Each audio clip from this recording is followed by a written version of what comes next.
Here we go again. No, not again. You've been fooled. How long have we been doing this? Once more unto the Again, until we're both dead.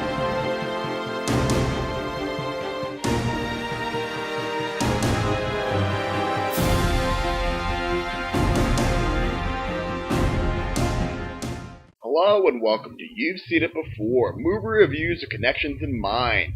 Darkest Hour is directed by Joe Wright and stars Gary Oldman as Winston Churchill, and it explores the story of the first couple weeks of Winston Churchill's tenure as Prime Minister of Great Britain during World War II. And this is a very contentious time for Winston Churchill as he is facing the annihilation of the British Army on French soil, and also facing increased pressure at home from rival politicians who want to negotiate a surrender with Nazi Germany. Now, as this is a historical film, there really isn't a whole lot to spoil with this. I mean, it's history. You can look it up in a book. So I'm not gonna.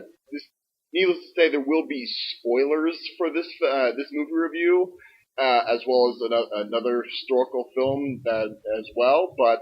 And if you haven't seen Darkest Hour yet and want to wait until you have, you can stop the video at this point and come back later. But knowing that this is history, these is basically just recounting events that have happened in the past, true events. There really is no point in denying yourself from spoilers here. So let's just dive into this.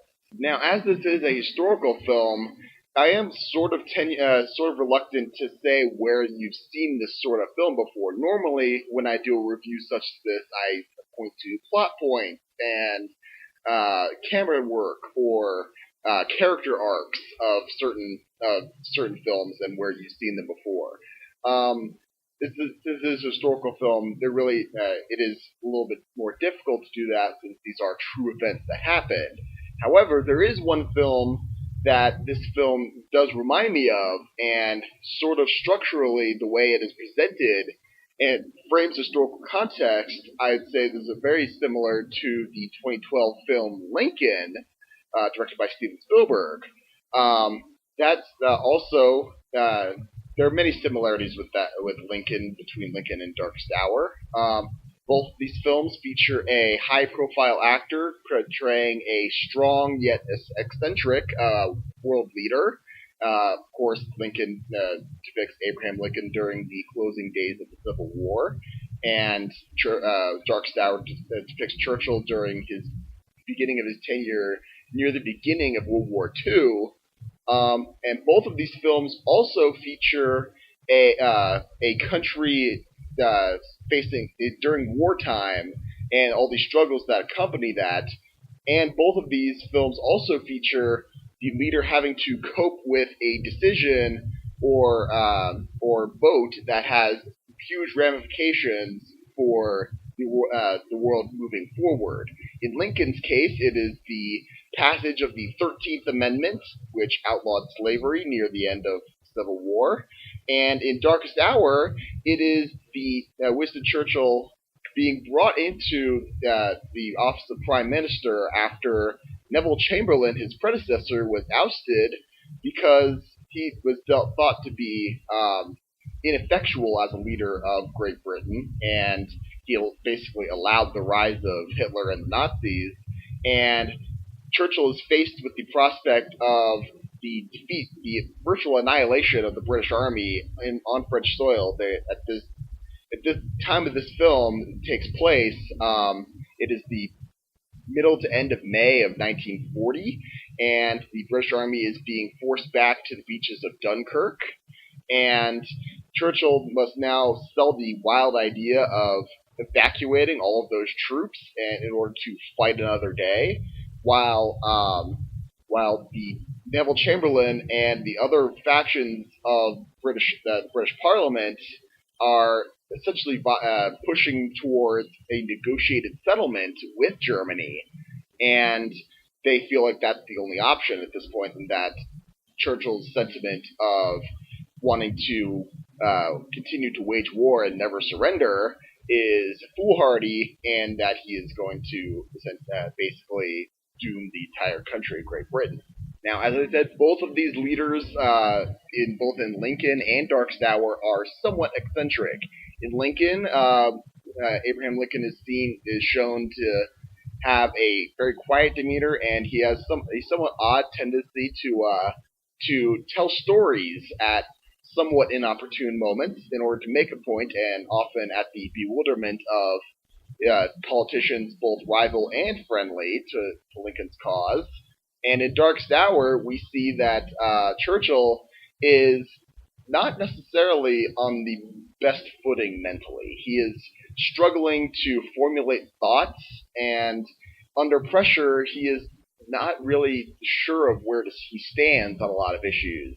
And he sort of reacts out of instinct, and he has a problem controlling his emotions at times, and this turns into some problems later on for him, especially when Viscount Halifax pressures Churchill on his decision-making process, especially given his past experience with bad judgment, mainly the Gallipoli campaign, which Churchill was a prominent planner on during World War I. Now, all that being said, these similarities aren't necessarily a reason for you to not see Darkstour. Now, these are two different countries, two different time periods, but the fact that Lincoln was able to portray the events of Abraham Lincoln's final days and the closing days of the Civil War in such a manner as to be both followable and interesting, and portray this historical character in an interesting light for a modern audience, is something that Darkstour also accomplishes by following essentially the same formula. And that works to its strength. Just as Daniel Day-Lewis was a great Abraham Lincoln, Gary Oldman is great. He absolutely shines as Winston Churchill. Especially, if not Gary Oldman, then definitely the makeup department on this film deserves an Oscar nomination and a win, because Gary Oldman is a dead ringer for Churchill in this film, and this is definitely his finest performance yet. I would say this he perfectly encapsulates Churchill during this very hectic time, and he lets the audience feel what anyone would be going through during this time if you were in his shoes and facing down the coming onslaught of the Nazis.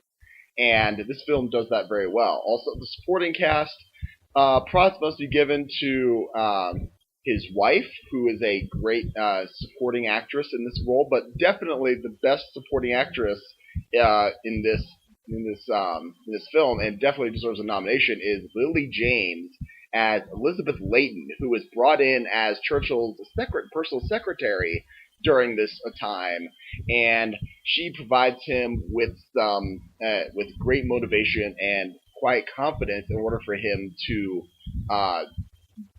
essentially do what the country needs him to do. She stands by him, especially when he asks some really odd things of her. And that shows some great strength, and she doesn't actually say a whole lot, but she's able to convey so much emotion and so much strength through what little she does that makes it all the more powerful. If this film has any flaws, I would say right around the middle part of this film, it does tend to drag just a little bit pacing-wise.